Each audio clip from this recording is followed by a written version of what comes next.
사랑하고 축복합니다. 7월 8일 토요일입니다. 오늘 하루도 주님의 은혜 가운데 거하시는 복된 날이 되시기를 간절히 소원합니다. 오늘 말씀 제목은 사랑의 기억과 그 아픔이라는 제목으로 함께 말씀을 나누고자 합니다. 오늘 말씀은 예레미야 2장 1절에서 19절까지 말씀입니다. 말씀을 봉독합니다. 여호와의 말씀이 내게 임하니라. 이르시되 내 가서 예루살렘의 귀에 외칠지니라. 여호와께서 이와 같이 말씀하시기를 내가 너를 위하여 내 청년의 때의 인애와 내 신혼의 때의 사랑을 기억하노니 곧 씨 뿌리지 못하는 땅 그 광야에서 나를 따랐음이니라. 이스라엘은 여호와를 위한 성물 곧 그의 소산 중 첫 열매이니 그를 삼키는 자면 모두 벌을 받아 재앙이 그들에게 닥치리라. 여호와의 말씀이니라. 야곱의 집과 이스라엘의 집 모든 족속들아 여호와의 말씀을 들으라. 나 여호와가 이와 같이 말하노라. 너희 조상들이 내게서 무슨 불의함을 보았기에 나를 멀리하고 가서 헛된 것을 따라 헛되이 행하였느냐. 그들이 우리를 애굽 땅에서 인도하여 내시고 광야 곧 사막과 구덩이 땅 건조하고 사망의 그늘질 땅 사람이 그곳으로 다니지 아니하고 그곳에 사람이 거주하지 아니하는 땅을 우리가 통과하게 하시던 여호와께서 어디 계시냐 하고 말하지 아니하였도다. 내가 너희를 기름진 땅에 인도하여 그것에 열매와 그것의 아름다운 것을 먹게 하였거늘 너희가 이리로 들어와서는 내 땅을 더럽히고 내 기업을 역겨운 것으로 만들었으며 제사장들은 여호와께서 어디 계시냐 말하지 아니하였으며 율법을 다루는 자들은 나를 알지 못하며 관리들도 나에게 반역하며 선지자들은 바알의 이름으로 예언을 하고 무익한 것들을 따랐느니라. 그러므로 내가 다시 싸우고 너희 자손들과도 싸우리라. 여호와의 말씀이니라. 너희는 깃들 섬들에 건너가 보며 게달에도 사람을 보내어 이 같은 일이 있었는지를 자세히 살펴보라. 어느 나라가 그들의 신들을 신 아닌 것과 바꾼 일이 있느냐. 그러나 나의 백성은 그의 영광을 무익한 것과 바꾸었도다. 너 하늘아 이 일로 말미암아 놀랄지어다. 심히 떨지어다. 두려워할지어다. 여호와의 말씀이니라. 내 백성이 두 가지 악을 행하였나니 곧 그들의 생수의 근원이 되는 나를 버린 것과 스스로 웅덩이를 판 것인데 그들은 그 물을 가두지 못할 터진 웅덩이들이니라. 이스라엘이 종이냐 시종이냐 어찌하여 포로가 되었느냐. 어린 사자들이 그들을 향하여 부르짖으며 소리를 질러 그의 땅을 황폐하게 하였으며 그의 성읍들은 불타서 주민이 없게 되었으며 녹과 다바네스의 자손도 내 정수리를 상하였으니 내 하나님 여호와가 너의 길로 인도할 때에 네가 그들을 떠남으로 이를 자취함이 아니냐. 네가 시홀의 물을 마시려고 애굽으로 가는 길에 있음은 어찌 됨이며 또 네가 그 강물을 마시려고 아스루로 가는 길에 있음은 어찌 됨이냐. 네 악이 너를 징계하였고 내 반역이 너를 책망할 것이라. 그런즉 내 하나님 여호와를 버림과 내 속에 나를 경외함이 없는 것이 악이요 고통인 줄 알라. 주 만군의 여호와의 말씀이니라. 아멘. 오늘 말씀 제목은 사랑의 기억과 그 아픔이라는 제목으로 말씀을 나누겠습니다. 삶을 살아가는 데 있어서 사랑이 중요하다라는 이 주제로 쓰여진 세계적으로 굉장히 사랑을 많이 받은 그런 책이 있습니다. 바로 책 제목이 살며 사랑하며 배우며라는 책입니다. 레오 보스카클리아라는 사람이 쓴 책으로 아마 많은 사람들이 이 책을 읽었으리라 생각되어집니다. 이 책은 인생을 살아간다는 것을 사랑이라는 관점에서 서술한 책으로서 우리가 가볍게 넘어갈 수 있는 삶의 부분들을 아주 자세히 그리고 세밀한 감성으로 사랑의 관점으로 잘 풀어준 책으로 잘 알려져 있지요. 오늘 우리가 읽은 예레미야서를 읽는 여러 가지 렌즈가 있습니다만 오늘 이 예레미야서 2장의 말씀, 이 말씀 동안 이런 사랑이라는 관점에서 볼 때에 이 예레미야 2장 말씀을 통해서 하나님이 지금 이스라엘 백성들에게 무엇을 말씀하고 있는지를 더 명확하게 살펴볼 수 있는 말씀인 것 같습니다. 오늘 하나님은 유다를 향한 그 하나님의 책망의 메시지를 예레미야를 통하여서 이스라엘 백성들에게 전하고 계시지요. 그런데 그 책망의 시작은 그 출발은 다름이 아닌 사랑의 기억에서 시작하고 있다는 겁니다. 신랑을 하나님 당신으로 신부를 이스라엘 백성들로 비유하여 말씀하고 계시죠. 그 책망의 시작 2절 말씀 보십시오. 가서 예루살렘 귀에 외칠지어다. 여호와께서 이와 같이 말씀하시기를 내가 너를 위하여 내 청년의 때의 인애와 내 신혼의 때의 사랑을 기억하노니 곧 씨 뿌리지 못하는 땅 그 광야에서 나를 따랐음이니라. 여러분 이 2절 말씀은요. 새 번역의 버전으로 제가 한번 읽어드릴게요. 너는 가서 예루살렘 사람들이 들을 수 있게 이렇게 외치라. 나주가 말한다. 네가 젊은 시절에 얼마나 나에게 성실하였는지, 네가 신부 시절에 얼마나 나를 사랑하였는지, 저 광야에서 씨를 뿌리지 못하는 저 땅에서 네가 어떻게 나를 따랐는지 내가 잘 기억하고 있다. 새 번역의 의미를 좀 더 잘 전달해 주는 것 같습니다. 신부였던 이스라엘이 하나님에 대해서 어떻게 사랑했는지를 정확하게 표현하고 있죠. 이스라엘이 얼마나 하나님을 성실하게 사랑하였는지, 신부인 이스라엘이 얼마나 하나님을 사랑하였는지, 광야에서 이스라엘이 행한 그 모든 모습들을 하나님은 너무나 선하게 보고 계신 거예요. 여러분 사실 광야에서 이스라엘 백성들이 다 하나님께 선하게 반응한 것이 아니었지요. 우리 너무나 잘 알고 있지 않습니까? 불평과 불만으로 인하여 하나님의 진노로 인하여 얼마나 많은 아픔들이 있었습니까? 하지만 하나님은 그런 모습들을 생각하지 아니하시고 그들의 좋은 모습으로 먼저 말씀하고 계신 것입니다. 하나님은 참 우리를 좋게 보시는 분입니다. 그래서 하나님은 참으로 선하시다라는 거예요. 하나님은 우리의 좋은 것만 보시고 우리를 좋게만 보시는 분이심을 오늘 이 말씀은 너무나 명확하게 우리에게 말씀하고 있는 겁니다.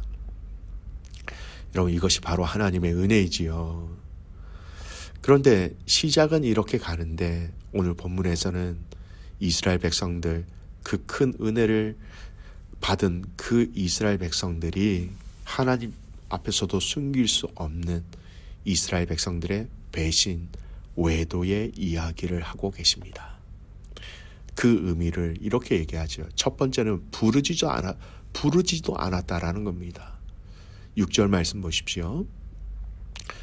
그들이 우리를 애굽 땅에서 인도하여 내시고 광야 곧 사막과 구덩이 땅 건조하고 사망의 그늘진 땅 사람이 그곳으로 다니지 아니하고 그곳에 사람이 거주하지 아니하는 땅을 우리가 통과하게 하시던 여호와께서 어디 계시냐 하고 말하지 아니하였도다. 여러분 이 말씀이 어떤 말씀이냐면 간단하게 얘기하면 이거예요. 이스라엘 백성들이 그 광야 가운데 함께 하신 하나님에 대해서 이제는 더 이상 그 하나님이 어디 계시냐 그렇게 말하지 않고 있다라는 겁니다. 무슨 말입니까? 하나님이라는 이름도 부르지 않고 있다라는 거예요. 하나님을 기억하지도 않고 하나님의 이름을 부르지도 않고 그들의 생각과 그들의 언어와 그들의 삶 속에서는 전혀 하나님이 들어가고 있지 않다라는 것, 그것을 하나님은 책망하고 계신 거예요. 사랑하는 믿음의 가족 여러분, 오늘 저와 여러분이 먼저 인정해야 될 것이 있다면요, 우리는 철저하게 잊고 살아가는 존재라는 겁니다. 우리의 본능은 하나님의 베푸신 은혜를 늘 잊고 살아가는 존재라는 걸 우리가 인정해야 됩니다. 주실 때의 감격과 감사와 기쁨은 언제나 시간이 지나면 우리 안에서 점점점 잊혀져 가게 됩니다.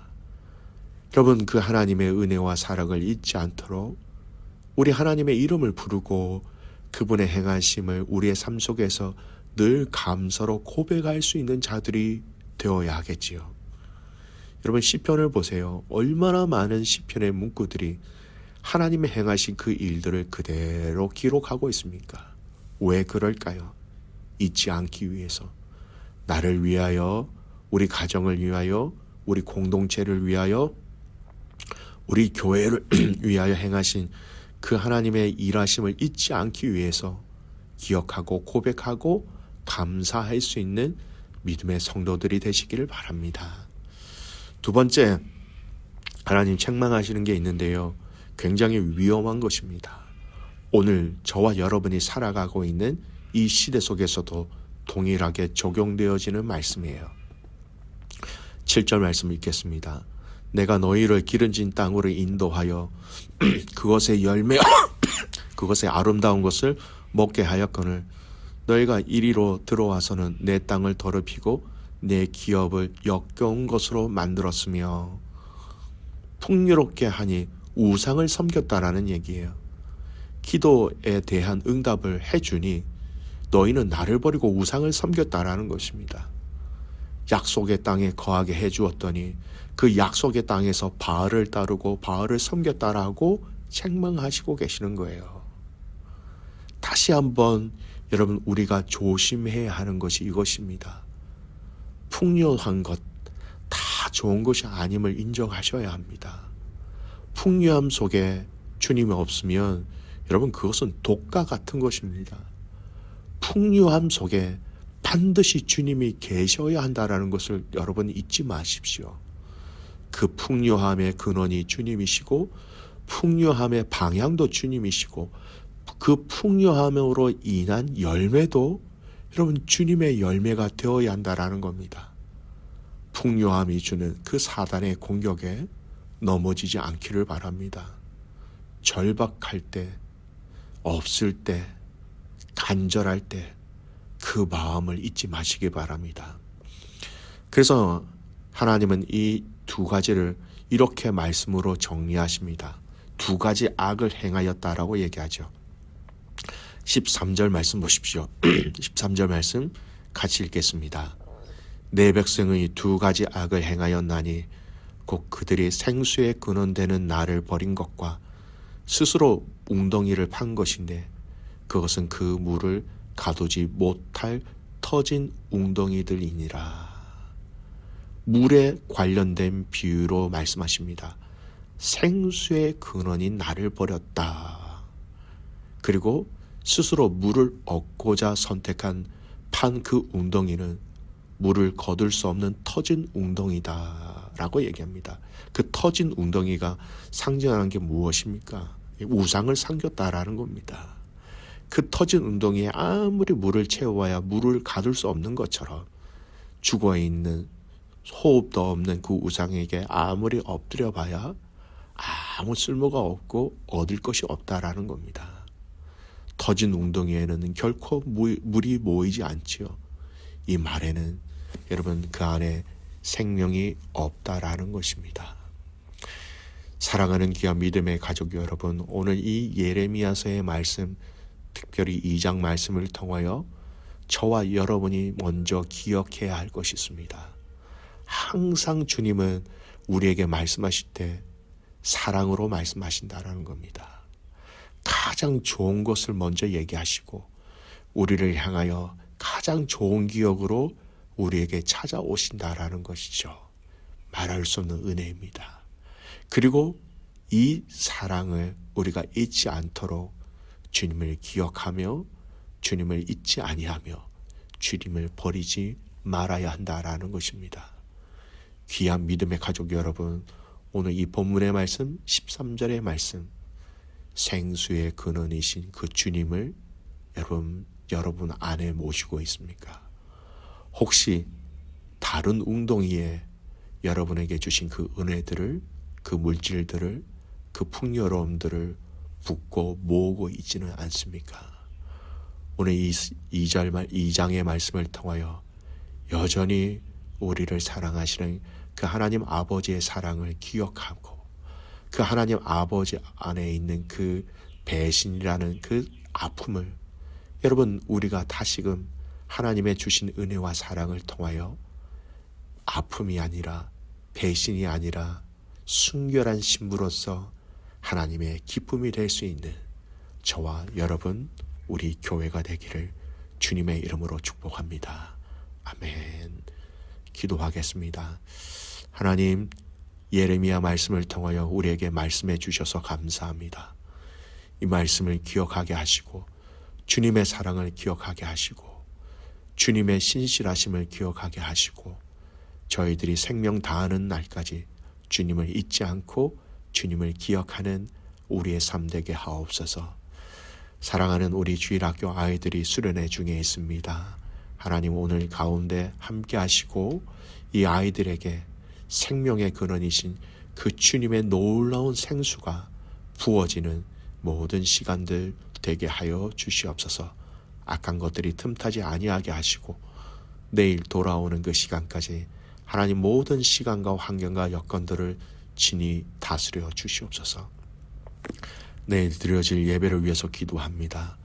예배 가운데 주님 함께 하셔서 우리에게 생수의 근원이신 그 주님의 풍성한 은혜를 먹고 마시는 복된 시간 되게 하여 주시옵소서.